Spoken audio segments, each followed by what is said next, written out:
They told Kai that every mark could be read.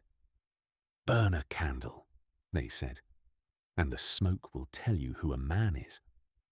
Show your sigil, and the world will know your blood, your house, your worth, known before you ever open your mouth." So when the old keeper pressed Kai's wrist to the reading glass, and the glass went black instead of bright, black as a drowned lantern, black as the bottom of the sea, the whole hall went silent. Because in 300 years, no one had ever borne a mark the glass could not read. And in that silence, 3 of the 7 crowns leaned forward at once, not with welcome, with hunger. This is how it began. The boy with no name, no house, and a sigil that frightened the people who feared nothing at all. The ship that carried Kai to Blackflint had no name painted on its hull. Sailors who worked the northern run did not name the ships that crossed to the island. It was bad luck, they said, to give a name to a thing the sea might take. Kai sat in the stern, wrapped in a coat 2 sizes too large, watching the mainland shrink behind him until it was only a grey smudge between water and sky. He was 14, thin as a reed, with hair the colour of wet ash and eyes that never quite settled on anything. He had been many things in his short life. A stable hand, a thief when hunger demanded it, a sweeper of inn floors. He had never been a student. He had certainly never been a student of magic. He did not even know why he was here. A letter had come for him 3 weeks earlier. Not addressed to a name, because Kai had no surname to put on a letter. It had been addressed instead to the boy at the Salt Crow Inn whose candle would not stay lit, and that, at least, was true. Every candle Kai had ever lit went out within a breath, as though the flame were afraid of him. The letter said that this was a sign. The letter said he had been marked. The letter said there was a place across the northern water where children like him were taught to understand what they carried. The letter did not say that most of those children came from the 7 crowns, the 7 great houses of magic that had ruled the island of Blackflint since before the mainland had kings. It did not say that those children arrived in carriages of black lacquer, with servants and trunks, and names that opened every door. Kai arrived with a borrowed coat, and a single copper coin sewn into the hem, in case he needed to bribe his way back home. The island rose out of the fog, like a closed fist. Blackflint, a fortress of dark stone grown straight out of the rock, ringed by cliffs the colour of a bruise. There was no beach. There was no harbour. Only a single iron stair bolted to the cliff face, climbing up and up into the mist.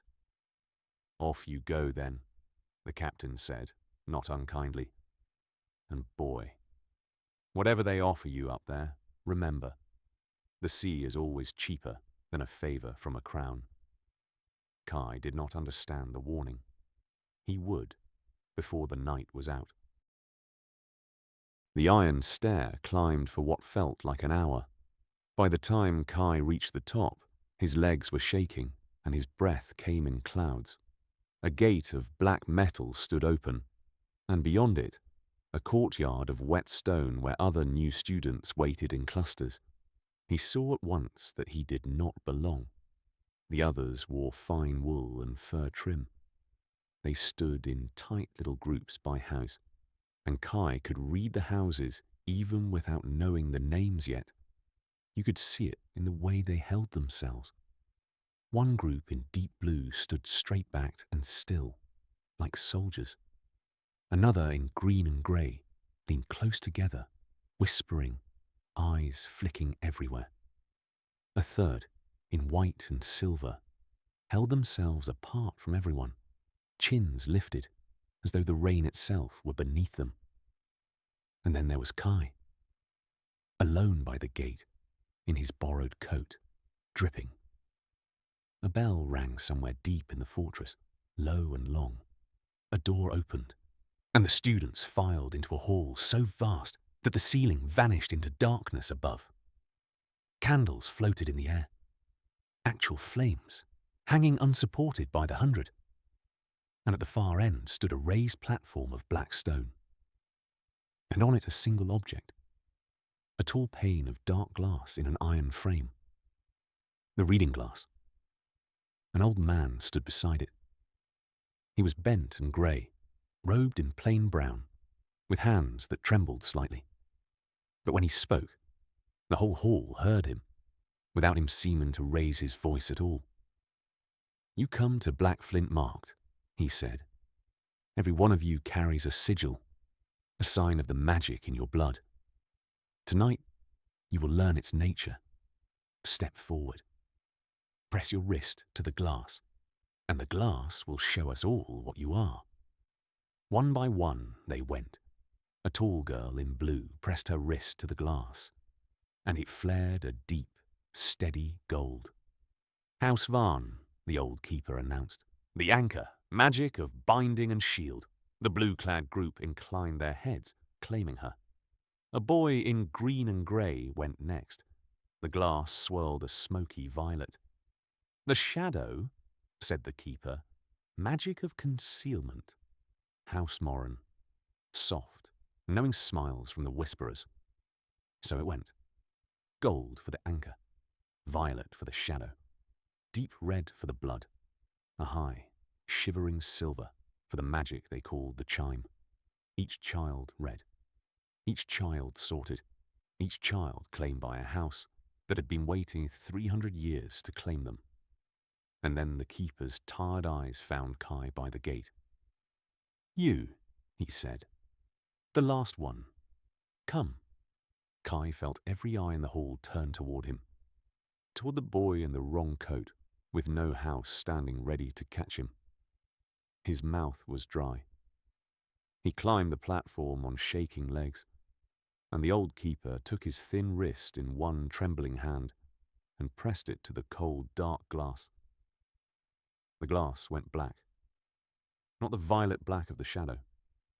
Not any colour at all. It went dark. A deep, swallowing total black, like a door opening onto a room with no floor. The floating candles nearest the platform guttered and died, one after another, a wave of small darknesses spreading outward. The old keeper made a sound Kai had never heard an adult make before. He sounded afraid. The silence in the hall was the worst thing Kai had ever felt. It pressed on him like deep water. The old keeper recovered first. He lifted Kai's wrist away from the glass, and the moment they parted, the dead candles flickered back to life, as though nothing had happened at all. The keeper stared at the boy's wrist, where the sigil sat. Kai had seen it 1,000 times, a thin black ring, like a circle drawn in soot, that had appeared on his skin the winter he turned 10. He had always thought it was a scar. "I cannot read it," the keeper said quietly. He said it to himself, but the hall heard. "In 60 years I have read every child that crossed the water. I have never. The glass cannot." He stopped. He looked at Kai with something between pity and dread. "Boy, where did you come from?" "Nowhere," Kai said honestly. "The Salt Crow Inn. I don't have a house." A ripple went through the hall at that. No house. It was, Kai would learn, very nearly the worst thing a person could be at Blackflint. Worse than poor. Worse than cruel. To have no house was to have no one. No one to answer for you. No one to protect you. No one to care if you simply disappeared. And on an island full of people who could make a person disappear, that mattered a great deal. The keeper opened his mouth to speak again, but he was interrupted. "Keeper Wren." A voice from the floor of the hall, cool, polished, certain. It belonged to a tall man in white and silver who had risen from among the watching staff. Read it again. "Lord Sale," the keeper said carefully. "The glass does not." Then the boy is unmarked. A clerical error. Send him back across the water. The man in white smiled, thin and bloodless. "It happens. Bad letters get sent. He is plainly no one." But his eyes, fixed on Kai's wrist, did not match his words. His eyes were sharp and bright and very, very interested. He is not unmarked. A second voice, a woman this time, in the green and grey of the shadow, House Moran. She had not stood. She did not need to. The whole hall turned to her anyway. An unmarked boy does not put out the candles. We all saw it. The glass did not fail to read him. A pause, delicate as a knife sliding home. It refused to. "Careful, Lady Moran," said Lord Sale. "I am always careful," she said. "It is why I am still here." And then the third voice. Kai did not see who spoke at first. It came from the deep blue ranks of House Varn. The soldiers. The anchor. An older woman with iron-grey hair and a scar through one eyebrow, who looked at Kai the way a smith looks at an unfamiliar metal, wondering whether it would hold an edge or shatter. "The boy stays," she said simply. "On whose authority?" Lord Sale's smile thinned further. "On the authority of the law you are all so fond of quoting." The grey-haired woman folded her arms. "A marked child who crosses the water cannot be turned away. It is written. He was marked. The candles prove it, even if the glass will not speak. So he stays. He is tall." And then her hard eyes swept the hall, lingering on Sale, on Moran, on the silent ranks of every crown. "Then we see what he becomes." Kai stood in the centre of it all. 14 years old, soaking wet, understanding perhaps one word in 3. But he understood the most important thing. He understood it in his stomach. The way prey understands a shadow passing over a field. 3 of the most powerful people on the island had just looked at him, and not one of them had looked at him kindly. They gave Kai a room because the law said they must. It was the smallest room Kai had ever been given, in the highest tower, up a stair so narrow his shoulders brushed both walls. It had a bed, a candle he could not light, and a window looking out over black water.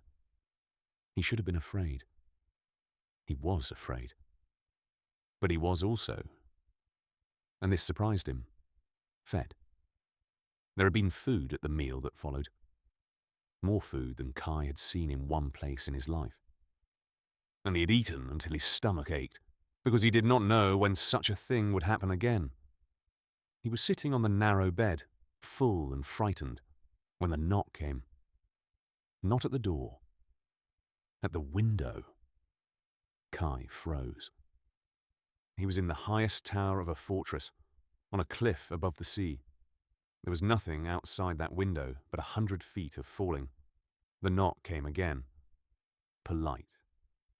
Patient. Kai crossed the room and opened the shutter. A girl crouched on the windowsill.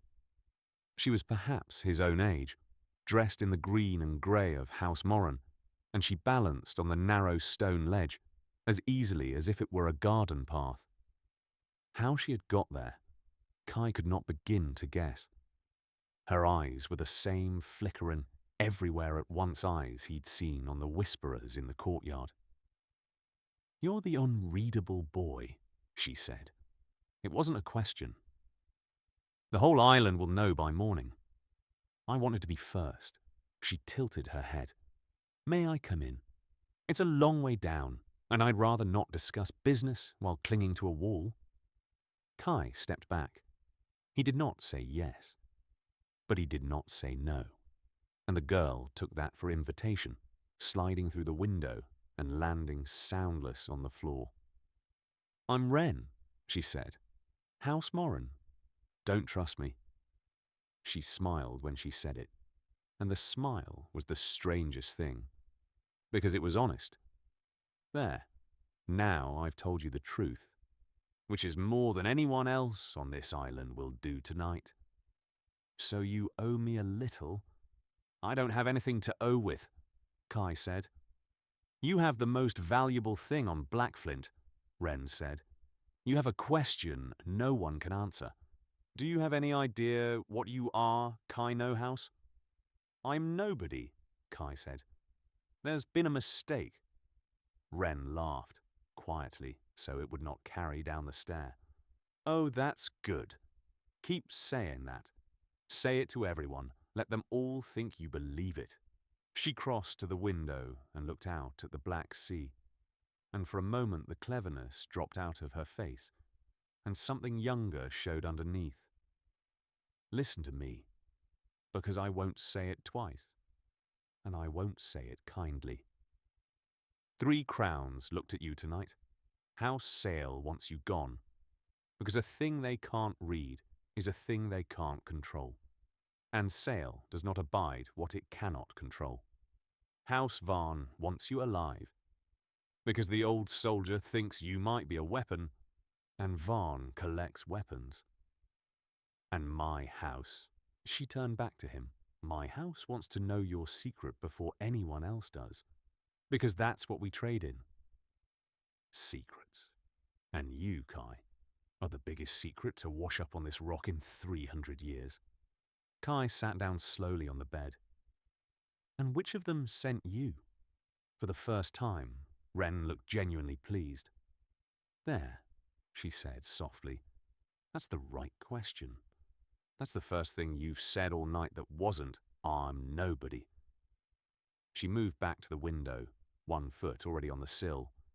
Nobody sent me. I came on my own, before they could think to.